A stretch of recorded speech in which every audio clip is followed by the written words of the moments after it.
Do you feel like you don't belong? Do you feel like you're going to be found out? If you ever have these feelings in your leadership or as your job, whatever you're doing, then this episode is for you. Find out an effective way to conquer imposter syndrome despite how you feel. Turn this up, turn this up. Your professional development is one of the keys to your career success. When you combine your desire to grow with actionable steps, your journey to success becomes an incredible reality. Hi, I'm Paul Faronbi, aka IncrediPaul, and welcome to IncrediPaul Leadership, where we learn how to become the most incredible versions of ourselves by learning from each other. First off, if you're only listening to this episode, I want you to know that you could also watch it on YouTube. Regardless if you're listening or watching this episode, I really appreciate your support. You have no idea how much it means to me when I know that you're listening or watching it. I get feedback from you, get some ideas for future episodes. Keep them coming. Also, if there's any guests you would suggest to be on the show, connect me with them as well. Or if you would like to be on the show, definitely reach out. I would say the show is definitely focused on leadership. I have STEM experts, I have leadership experts, I have solo episodes. So that's kind of the realm. If you fit one of those things, obviously I fit one of them. We're doing the solo episodes. So definitely feel free to reach out. And even if it's not on my episode, I know a lot of her podcasters, maybe there's a show that you can be on. So this episode is about imposter syndrome. I guess something we often hear, but we don't always know how to deal with it. It can be something that can be crippling or something that can be empowering. And you might say, Paul, what do you mean by empowering? How can imposter syndrome be empowering? Here's the thing with imposter syndrome. It is something that pretty much affects everyone. There's a study done about 60 to 70% of people experience imposter syndrome. And the thing is, this took account anything that had to do with race, gender, any of those things. Because oftentimes when we talk about imposter syndrome, we often think that it is females or minorities that experience imposter syndrome the most. And the thing is, that's not completely true. Females and minorities are more likely to express their feelings of imposter syndrome, but we as humans are oftentimes feeling like we are less than, don't measure up. So I share that because just because you see someone that is doing really well, that does not mean they're not facing feelings of imposter syndrome. It's what you do with those feelings that matter the most. So what are some ways to even recognize you're experiencing imposter syndrome? So one thing mentioned about not feeling enough, and that can be something that a lot of people feel like. So I'll share a quick story for myself. I'll share a story from a recent client as well, not using their names or anything, but these are some ways that imposter syndrome can rear its head. So starting off with a client story is this person was looking at a new job. So I do a lot of stuff with career coaching. And this was a leadership position. They weren't currently in a leadership position. They had done a leadership position in the past, but they just felt like for whatever reason that things might not go as planned, that they wouldn't measure up because they hadn't done the leadership position the last few years. And even though they knew some of the people, so they had done their work with networking with this company to get in there and interview for it, they had a lot of reservations to think that they are not actually good enough for it.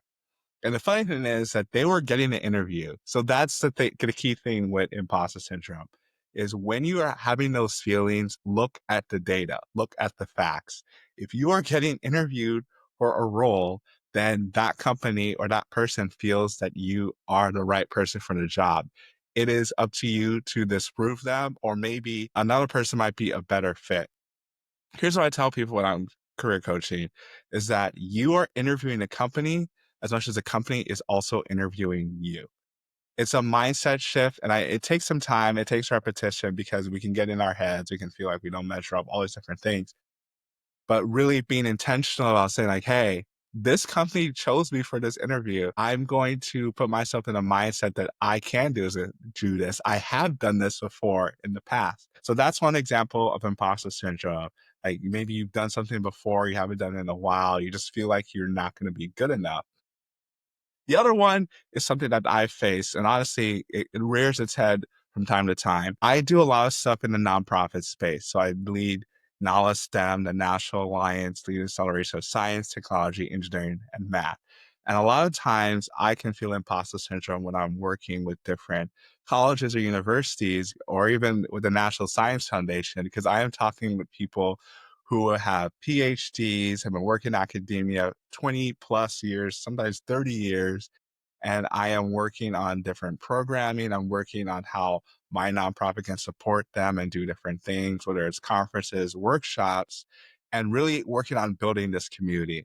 So a lot of times where it's gotten better, but I'll say sometimes it rears its head because I'm like, okay, am I even the right person to be doing this at times? Because I know a lot of stuff in the academia realm. I have a team of people that work around me, like I'm the president, and now the CEO that I appointed, she works in academia, so I can lean on her for a lot of different things.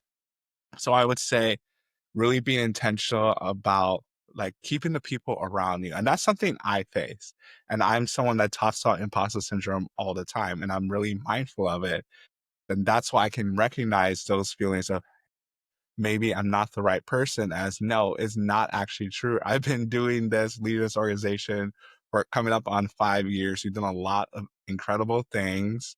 And there are a lot of things we're going to be doing going forward. A lot of people are really thankful for the stuff we do. People are passionate about what we do, constantly finding people to help with it.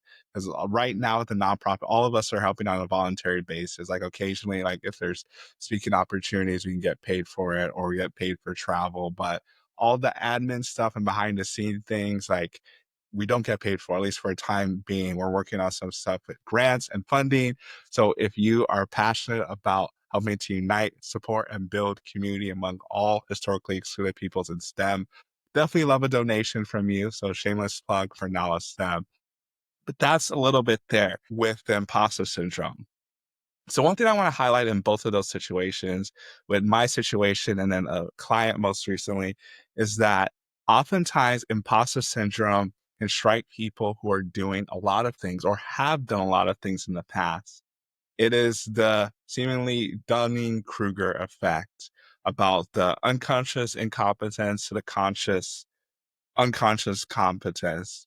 So as you progress and you learn more and more, a lot of times unconscious competence, it can take a while. So you can have conscious incompetence. So you understand that there's a lot of things that you don't know that you are working towards, and other people might seem more confident because they're at that unconscious, at their unconscious incompetence at the very beginning levels. Like they think they know everything, even though they really know nothing. And as you work through it, you understand more and more how much you don't know, how much you have to continue learning. And that's something I talk about, being a lifelong learner. And I think that's something that can help, that can strike people who experience imposter syndrome because they're high achievers. They want to do more. You are doing a ton, but at the same time, you're like, am I doing enough? Are they going to find out? All these different things. But the funny thing is that you're often the only one that feels that way about yourself. So that's the key. The key thing is a lot of times you can over prepare for things because you don't want to have anyone ask the question that you're not prepared for. I'm not going to be the person to tell you not to prepare. I'm all about being intentional. I'm all about planning and doing the things you need to do, but do not stress yourself out. I'm talking to myself as well because I feel like I'm someone that operates well under at least a little bit of stress, and little is relative because when people look at some of the stuff they do, like, Paul, how are you doing this? I'm like, I'm doing a lot less now than I used to do. So this amount of stress is actually manageable for me. But make sure that you check in with yourself. And if you have a counselor or therapist, check in with them too, just to make sure your cortisol, your stress levels are good. Because a lot of times we can just get used to things being there and have a weight that's there. I know certain things I went through last year navigating the end of a relationship. Like, as I was navigating it, Like there are certain things that were there for so long, and then one day it just kind of fell off, and it's just I didn't know it was there because it can be there for so long. So whatever you need to do to be intentional about finding out where your optimal level of stress is, optimal level of performance is, that's the key thing to do there. But when you're experiencing imposter syndrome, one thing that you need to be mindful of is, are you even celebrating the things that you're doing well? And this is something I talk about. I talk to myself and I share it on the podcast sometimes that I am being more intentional about celebrating my wins. I think I've shared on the podcast before, but this podcast is a top 10% global podcast. So a lot of different podcasts, a lot of people listen to different things, but top 10% in the world as far as podcasts go by listen notes. So it's independently sourced. Like I didn't even know it was until I looked on it and I found it. But it makes sense because like over the last several months, call it like 8 or 9 months, there have been people reaching out to me to be on the show. A lot of them you don't see on the show because I just don't feel like they fit what I'm trying to have on this show. Be really focused on STEM and leadership experts and be genuinely curious about the person. The whole approach to this podcast is genuine curiosity. So a lot of people may not know, the people on the show know, but for majority of the people on the show, one, I don't know them initially. Either we're connected on LinkedIn or someone will refer me to them. But I can count on one, I think one hand, the number of times that I have, maybe two hands, that I've talked to someone before interviewing them to be on the show. I think if you count the people, some of the people I've had on the show I've known before. So taking those people out, people I didn't know, the number of times actually talked to them, had like a short conversation before having them on the show.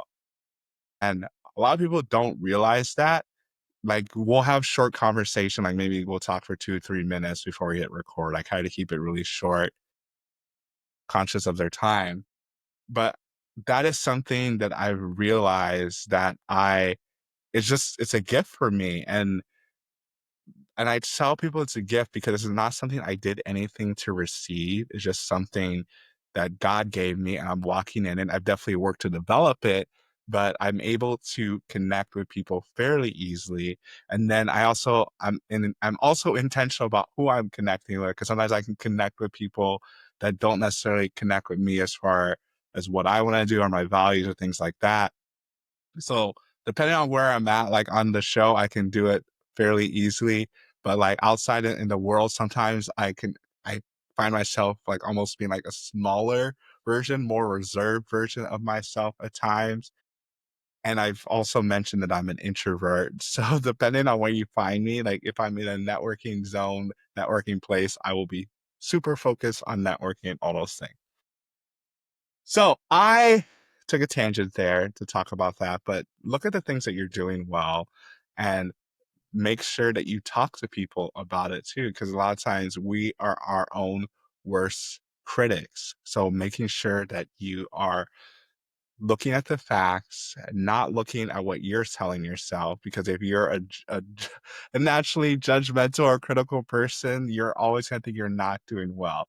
Make sure you're celebrating those wins and like I mentioned on the podcast, and then even like how I've approached podcasting as a whole. But that is the key thing to realize that imposter syndrome is not really something that goes away. I have yet to hear someone that's at the high level say that they never experienced imposter syndrome, that everything's always good, smooth sailing. It's something that we learn to manage it. And I did the main key thing, if you get anything from this episode, is to make sure that you acknowledge that you're experiencing imposter syndrome. Give it a name. Until you give something a name, it's hard to tackle it. Give it a name, make sure you are targeting it and confronting it with the facts, talking to friends, talking to coworkers, talking to people around you and don't let what you are saying to yourself keep you from what you actually are. If you're someone that's more naturally pessimistic or thinks negative, I'm all about becoming the most incredible version of yourself. That's the whole theme of the podcast. but that's a key thing that you should do. So already at 15 minutes, I'm going to wrap it up. If you want me to talk a little bit more about this, let me know. If you have any questions, let me know as well. Tackling imposter syndrome, going deeper in your leadership. This is one way or a couple ways that you can truly be incredible. Be sure to rate and review this podcast on your favorite podcast listening platform. We'll see you here next time. And be incredible. Incredible.